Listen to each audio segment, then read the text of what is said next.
Have you ever felt that strange chill in the room? The kind that whispers someone else is there with you? Tonight, we're diving into the shadows where faith meets fear, exploring the top 10 classic exorcism horror films. These are the stories that kept us awake at night, from The Exorcist to Stigmata. Each one carries a haunting echo you won't forget, so stay close, don't blink, and let's walk into the darkness together. If you enjoy this journey, don't forget to like, share, and subscribe. Your support keeps the lights on. 1. The Exorcist, 1973. A young girl becomes the unwilling host of a malevolent entity, dragging everyone around her into a darkness they can't explain. But what if the real terror isn't the demon, but what it awakens inside us? There's a certain kind of silence that only exists in moments before something terrible happens, an uneasy stillness that makes even your heartbeat feel too loud. The Exorcist begins inside that silence. It doesn't scream for your attention, it waits, patient and cold, like something ancient stretching awake in the corner of your room. You can almost picture yourself standing beside that bed, the lamp flickering softly, wondering why the air feels heavier, as if someone else is breathing right beside you. Have you ever felt that sensation? That quiet warning that something is deeply wrong even when nothing seems out of place? What makes this film a legend isn't only the possession, but the emotional weight that settles on everyone involved. Father Karras carries doubts so heavy they seem to shadow every step he takes. And the demon knows exactly where to sink its claws. It taunts him not with power, but with truth, twisting grief into a weapon sharper than any blade. And it makes you ask yourself, if you were confronted by something that knew your deepest, most private pain, how long could you keep your courage intact? Or would you break, piece by piece, the way Karras fears he might? The horror here feels almost intimate. Regan's slow transformation isn't just frightening, it's heart-wrenching. You watch innocence warp into something unrecognizable, and it forces you to consider a terrifying question: how much of our identity is truly ours? And how much can be stolen if we let darkness crawl in through the cracks? The room where it all happens becomes a character of its own, shrinking, tightening, swallowing the light inch by inch. Some scenes linger because they feel like memories rather than fiction, the kind that cling to you long after the screen goes dark. And I'm curious, when you first encountered this film, did it shake your beliefs, or simply amplify fears you already carried? Everyone experiences The Exorcist differently, and hearing your perspective might surprise others watching along with you. This story doesn't just open the list, it casts a long shadow over everything that follows. Especially the next chapter, because if this film explores innocence devoured by evil, the next explores the chilling aftermath, when darkness returns through echoes of the past. And that brings us directly into The Exorcist 3, 1990. Where old demons refuse to stay buried. 2. The Exorcist 3, 1990. A series of uncanny murders points towards something impossible, an evil that should have died long ago. But what if the dead don't stay dead when darkness calls their name? If The Exorcist felt like standing in a room where the air grew colder by the minute, then The Exorcist 3 feels like walking into a shadow you thought you'd already escaped. It picks up the lingering dread left behind by the first film and twists it into something sharper, more psychological, almost deceitfully quiet. This time, the horror doesn't knock, it slips in unnoticed. Like a familiar voice whispering where no one should be. You can feel it the moment Lieutenant Kinderman steps into the story, carrying the weight of old memories as if the past itself is stalking him. And tell me, have you ever tried to move on from something, only for life to circle back and force you to face it again? There's a chilling intimacy to the horror here, as though the evil at work isn't interested in spectacle, it prefers patience, precision, ritual. The murders it leaves behind are too calculated, too reminiscent of a killer who should have been silent forever. It's almost as if the film is daring you to question what you believe about death, faith, and the thin line between sanity and haunting. And that's where the real hook lies, not just in what you see, but in what the story refuses to show you until the very last moment. Have you ever been afraid not of a scream, but of a whisper? Because The Exorcist 3 lives in that space, stretching it until it feels unbearable. Kinderman's journey feels like following a man who desperately wants to trust logic but keeps finding himself standing in places where logic doesn't apply. The shadows feel too deep. The silence feels too knowing. Even the hospital hallways seem to breathe. As a viewer, you're dragged into his hesitation, his doubt, his uneasy certainty that something is wrong in ways he can't articulate. And that's where I want to ask you, if you were in his shoes. Would you believe what your eyes showed you? Or would you cling to reason even as it betrayed you? What makes this chapter unforgettable is the way it blends grief, memory, and supernatural terror into a slow-burning nightmare that never fully lets go. It honors the legacy of the first film while becoming something wholly its own, a haunting that doesn't simply return, but evolves. And as we move forward, the question becomes, what happens when horror slips beyond shadows and steps into the courtroom of faith itself? Because that's where our path leads next, with The Exorcism of Emily Rose, 2005, waiting to challenge everything you think you know. 3. The Exorcism of Emily Rose, 2005, a young woman's terrifying descent blurs the line between faith and delusion. But what if the truth lies somewhere far darker than either side wants to admit? If The Exorcist 3 felt like chasing shadows through dim hallways, then The Exorcism of Emily Rose drags you straight into a different battlefield, one where fear no longer hides in the dark, but sits openly under courtroom lights. It's unsettling in a way that sneaks up on you, because here the horror doesn't just haunt bedrooms or forgotten corners, it spills into places meant to feel safe, rational, and controlled. And tell me, has anything ever shaken you so deeply that even explaining it felt impossible? Like the words refused to make sense? What makes this film so gripping isn't just Emily's suffering, it's the way her story becomes a tug-of-war between two worlds that rarely touch. One side clings to logic, demanding evidence and explanations. The other clings to faith, insisting that some things cannot be measured, only endured. Watching these two collide is like standing between two storms, each one insisting its wind is the real one. And you, as the viewer, can feel the pull from both directions, wondering which truth you would choose if you were forced to decide. So let me ask you directly, would you believe Emily was truly possessed? Or would you search for a medical answer no matter how many pieces refused to fit? Emily's flashbacks are where the film's emotional weight hits hardest. They don't leap out like cheap scares, they seep in slowly, twisting the ordinary into something suffocating. You see her walking alone at night, the world around her warping just enough to make you question your own senses. You hear her voice crack not from pain alone, but from a desperation that feels almost too vulnerable to watch. And the most terrifying moments are the ones where she seems painfully aware of what's happening to her, yet completely powerless to stop it. Can you imagine that feeling? Being awake inside your own nightmare with no way out? At the same time, Father Moore's quiet determination adds a layer of tragic beauty to the story. He stands not as a warrior, but as someone who refuses to abandon a soul he believes he failed. His calm becomes haunting, as if he's already accepted a burden most people would run from. And it makes you wonder, who carries more fear, the person possessed, or the person who believes they must fight the darkness for them? As this chapter closes, we leave the courtroom behind but not the questions it forces into us. Because next, we step into a story where innocence isn't just threatened, it's destined. And that leads us directly into The Omen, 1976.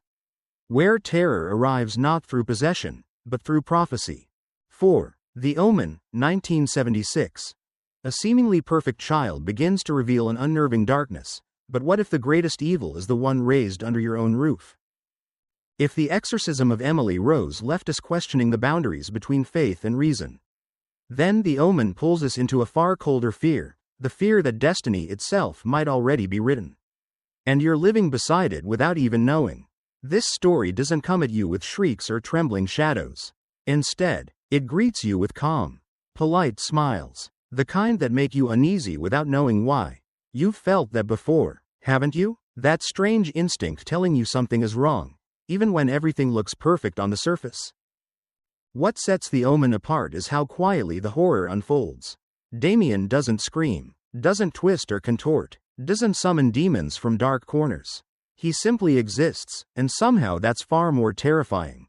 Watching Robert Thorne struggle with the growing suspicion that his beloved son might be the Antichrist is like watching a man walk through a nightmare he refuses to accept. You can feel his denial, his fear, and that dawning realization that some truths are too monstrous to face head on. So let me ask you, if you saw signs like these in someone you loved, would you acknowledge them, or would you look away? The eerie power of the film comes from its atmosphere. This heavy sense of inevitability that hangs over every scene. Prophecies, mysterious deaths, whispered warnings. They don't explode into chaos. They whisper, they nudge, they wait. It feels almost as though the universe itself is pushing Thorne toward a truth he never asked for. And that slow tightening of the noose around him is what gives the film its haunting rhythm. Have you ever felt something closing in on you? Not with force, but with certainty? And then there's Damien himself, this small, quiet presence whose very stillness feels wrong. Every glance, every tilt of his head seems to suggest he knows more than he should. That he's simply waiting for others to catch up to the truth. It's unsettling in a way possession films rarely explore. Because here the horror isn't inside someone, it is someone. And that begs the question, do we fear evil more when it hides in shadows? Or when it stands openly in daylight? The Omen doesn't just unsettle you, it lingers, seeping into your thoughts long after the story ends. And as we move on, the terror becomes less about destiny and more about the places we call home, the very walls meant to protect us. That is where the next chapter leads, into the cursed halls of the Amityville Horror, 1979. Where innocence is devoured not by prophecy, but by the house itself. 5. The Amityville Horror, 1979. A family moves into their dream home, only to discover something inside has been waiting for them. But what if the real nightmare is a house that refuses to let you leave? If the Omen made us fear the quiet presence of evil in a child, then the Amityville Horror shifts that fear into the walls around us, the place we assume is safest. There's something unnerving about a home that watches you, listens to you, learns you, and this film taps into that primal dread with a slow, creeping tension that feels like a hand resting lightly on your shoulder, waiting for the right moment to tighten. Have you ever walked through a dark hallway in your own home and felt, even for a moment, that something was following you? The story of the Lutz family becomes a descent not into chaos, but into a subtle unraveling. At first, the house seems perfectly ordinary, warm lights, spacious rooms, the promise of a fresh start. But then small things begin to shift. The temperature drops in certain rooms. Doors move on their own. Shadows stretch just a bit too far. And what scares you isn't the suddenness, but the familiarity. These are things that could happen in your own space if you weren't paying attention. So let me ask, would you trust your instincts if your home started acting alive? George Lutz's gradual transformation is one of the film's most haunting elements. You can almost feel the house studying him, whispering to him in ways he doesn't fully understand. His temper shortens, his face tightens, his eyes lose their warmth. It's as if the house is peeling layers off his humanity one by one, exposing something raw and dangerous underneath. And watching it, you can't help but wonder, does evil choose its victims? Or does it simply amplify the darkness already hidden inside them? The house itself becomes a character, breathing through its vents, pulsing through its walls, groaning at night like a creature dreaming in its sleep. The tension thickens as the family grows more desperate, torn between the desire to flee and the strange pull that keeps them rooted in place. That dilemma hits hard because it mirrors something we all feel at times, those moments when you know you should walk away from something harmful, yet something keeps you from taking that final step. Have you ever been trapped like that, emotionally or mentally? What lingers after the film ends is not just fear, but the sense that some places carry stories of their own, stories that force themselves onto the people who enter. And as we move forward, the horror becomes even more unpredictable. Because next, we leave the haunted house and step into a realm where spirits don't just linger, they lash out violently. That brings us into Poltergeist, 1982, where the terror doesn't whisper, it screams. 6. Poltergeist, 1982. A seemingly happy family discovers their home hides violent spirits, but what if the ones who play with your children aren't just mischievous? If the Amityville Horror showed us that a house could become an enemy, then Poltergeist reminds us that evil doesn't always need walls to trap you, it can reach out, touch what you love most, and twist it in ways you never imagined.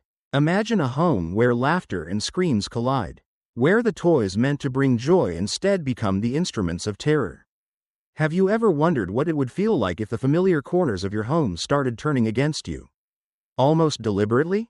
The Freeling family's nightmare begins subtly, with small, inexplicable occurrences that grow into a relentless, terrifying crescendo. Shadows move independently, objects vanish, and the youngest daughter, Carol Ann, becomes a beacon for something unnatural. What makes this story so haunting isn't just the paranormal activity, it's the vulnerability it exposes. Children are innocent, pure, and trusting, and when that innocence is threatened, the terror becomes deeply personal. It forces viewers to question, how far would you go to protect the ones you love? Even if it meant facing horrors beyond imagination? Watching the family navigate this relentless haunting, you can feel the tension coil tighter with every scene. The spirits in Poltergeist are unpredictable, almost capricious, playing with emotions and perceptions. It's not just about fear, it's about helplessness, confusion, and the creeping realization that the rules of reality no longer apply. And here's the thing, doesn't that strike a chord in all of us? Haven't we all faced moments where the world seemed to betray its own logic, leaving us feeling powerless? The way the film portrays fear is intimate and relatable. There's a chilling contrast between the warmth of family life and the encroaching malevolence of unseen forces. Even in moments of calm, a sense of unease lingers, making you question every sound and shadow in your own space. And that lingering tension is precisely what keeps audiences on the edge of their seats.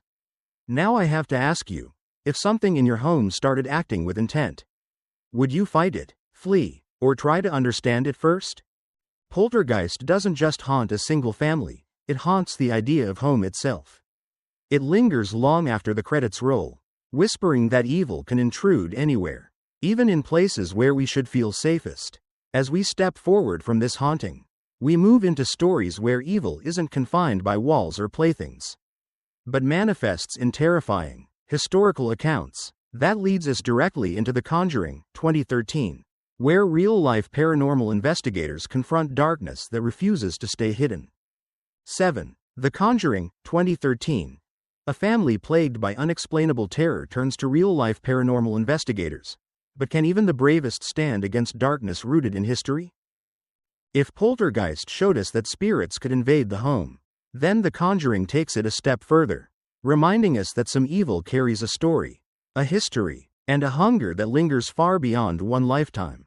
It's not just about doors slamming or objects moving, it's about the feeling that someone, or something, is watching, waiting, and judging every move. Imagine the dread of knowing that the horrors surrounding you aren't random but deliberate, purposeful, and personal. Can you feel that chill creeping down your spine already? What makes The Conjuring so compelling is its grounding in real events. The knowledge that these terrifying moments supposedly happen to people just like us. The Perron family isn't fictional. They are humans caught in a collision with forces they cannot understand. And it raises the ultimate question. What would you do if your own home betrayed you in ways you couldn't rationalize? Would you call for help, try to endure, or confront the darkness head-on, even when fear grips every thought? Ed and Lorraine Warren, the paranormal investigators, serve as guides through this nightmare. But they are not superheroes. Their courage feels tangible, fragile, and relatable. Watching them step into a house steeped in malevolence, you sense the weight of responsibility pressing on them.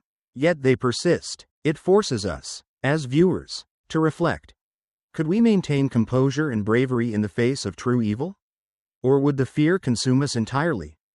The horror is crafted masterfully through atmosphere and timing. Shadows linger in the corners longer than they should. The air seems to thicken in moments of suspense. Even silence becomes a tool, coaxing tension into every scene. And the film never forgets the human element, the panic, the dread, the emotional toll on those caught in the grip of the supernatural. Have you ever felt helpless in the face of something beyond comprehension? That's the exact feeling this film evokes, keeping you engaged from the first frame to the last. Beyond the scares, The Conjuring asks us to confront our own beliefs about good, evil, and the unseen world around us. It lingers in your mind after the screen goes dark, asking questions that don't have easy answers. And as we leave this story behind, We move from paranormal investigators confronting ancient spirits to an intimate, personal struggle over possession itself. That leads us straight into The Possession, 2012, where the battle between innocence and malevolent forces becomes horrifyingly intimate. 8. The Possession, 2012. A young girl becomes bound to a mysterious antique box, but what if the darkness inside isn't just legend? And it's already inside her? If The Conjuring taught us that some spirits carry history and intention, then The Possession shows us that evil can latch onto innocence in ways we cannot predict or control. The story begins with a simple curiosity, a girl discovering an old wooden box at a yard sale, but that curiosity quickly becomes a gateway into something ancient, malevolent, and utterly consuming. Imagine finding an object that seems harmless, even intriguing, yet hides a force that reshapes your life completely. Have you ever touched something and instantly felt a chill that made your skin crawl? What makes this film gripping is how personal the horror becomes. Emily, the young girl, isn't just a character on screen, she becomes a symbol of vulnerability, of innocence exploited. Watching her gradual transformation, you can feel the tension tighten like a rope around your own chest. She starts small, unusual behavior, fleeting moments of anger, but soon, it escalates, demonstrating how insidious true evil can be. And it makes you wonder, what would you do if you noticed someone you love slowly changing? Almost beyond recognition? Would you confront it, hide from it, or pray it would pass? The antique Dybbuk box itself is almost alive, a vessel for something that thrives on fear and weakness. Its presence is subtle yet commanding, a quiet horror that never needs to shout to make its existence known. The filmmakers let the tension simmer, allowing you to sense danger in every shadow, every glance, every whispered word, and that's the beauty of The Possession. It reminds us that terror is often most potent when it grows slowly, insinuating itself into the spaces we think are safe. So I ask you, have you ever had a nagging feeling that something is wrong, even when everyone else insists everything is fine? What makes this story even more unsettling is the family's struggle to understand, to fight back, and to protect Emily. It's not just a battle with a supernatural entity, it's a test of trust, love, and resilience. And watching their fear and determination intertwine, you realize that horror is not just about what stalks us, but about how we respond when confronted with forces beyond comprehension. Would you have the courage to face such evil head on? Or would fear paralyze you? As we step away from the Dybbuk box and its haunting influence, the journey takes us into even darker territories where the line between human and supernatural evil blurs. That brings us to Deliver Us from Evil, 2014. Where faith, morality, and courage are tested against a relentless, real-world darkness that refuses to yield. 9. Deliver Us from Evil, 2014. A seasoned cop faces a series of horrifying crimes, only to discover a darkness that defies explanation. But what if evil wears a human face? If The Possession explored evil clinging to innocence, then Deliver Us from Evil drags us into a world where evil walks among us disguised as ordinary life, yet strikes with a merciless, intimate fury. Here, the terror isn't confined to rooms, objects, or children. It inhabits people, events, and shadows you might otherwise trust. Imagine chasing down criminals, thinking you know the rules, only to realize that the rules don't apply to what you're facing. Can you picture the fear of understanding that not all threats can be contained, and some can't even be explained? What makes this story gripping is the collision of faith and reality. Officer Ralph Sarchi is no stranger to crime or danger, yet the horrors he encounters challenge his very perception of the world. Each investigation becomes more than a case, it's a journey into unseen realms where evil manipulates, deceives, and taunts. You watch him struggle, not just with demons, but with the weight of responsibility, the fragility of belief, and the question, how do you fight something that cannot be fully understood? And I have to ask you, if confronted with evil that operates beyond comprehension, would you fight it, flee, or question your own sanity? The film's power lies in its blending of gritty realism and supernatural terror. Street crimes, domestic abuse, and personal loss intertwine with possession and demonic influence, creating a horror that feels terrifyingly possible. Each scene keeps you questioning what is natural and what is not, And the tension builds not through cheap shocks but through sustained dread. Have you ever experienced that kind of fear, the kind that sits in your chest and won't let go, long after the moment has passed? Then there's the human element, the victims, the witnesses, the ordinary people ensnared in extraordinary circumstances. Their reactions, their pain, their desperation, make the horror resonate on a deeply personal level. Evil in this story is almost conversational, whispering in ways that manipulate hope, faith, and trust. And it prompts a chilling question. What would you do if someone, or something, bent the fabric of reality around you? Testing your courage and morality in ways you never imagined? As Deliver Us from Evil concludes, the story leaves you with more than fear, it leaves reflection. Because evil isn't always distant, theatrical, or obvious. Sometimes, it lurks nearby, waiting for the right moment to reveal itself. And from this intimate confrontation with malevolence, we move to a story where faith and mystery collide on an intensely personal level. Stigmata, 1999. Where pain, devotion, and the supernatural intertwine in ways that challenge belief itself. 10. Stigmata, 1999. A young woman begins to bear mysterious wounds linked to Christ, but what if faith itself becomes a battleground for forces beyond comprehension? If Deliver Us from Evil left us questioning the presence of malevolent forces in the ordinary world, then Stigmata pulls the terror into a deeply personal and spiritual realm, where the body and soul become arenas for conflict beyond mortal understanding. Imagine waking up with wounds you didn't inflict, feeling pain that resonates with a history you never lived. The horror here is intimate and inescapable, gnawing not just at the senses, but at the essence of belief. Have you ever wondered what it would feel like if your own faith, or skepticism, was challenged in the most visceral way imaginable? What makes this story compelling is its collision of faith, science, and the supernatural. Frankie, an ordinary hairdresser, is suddenly thrust into extraordinary circumstances as she bears the marks of the crucifixion. Each appearance of the stigmata is both physically excruciating and spiritually disorienting, forcing her, and us, to confront questions that defy easy answers. Is this divine intervention, malevolent manipulation, or something far more mysterious? And I ask you, if your own body became the stage for miracles or horrors, how would you react? Would you embrace it, resist it, or desperately seek rational explanations? The film thrives on tension created through uncertainty. Priests, scientists, and skeptics all circle Frankie, each with their own interpretation, each trying to claim the truth.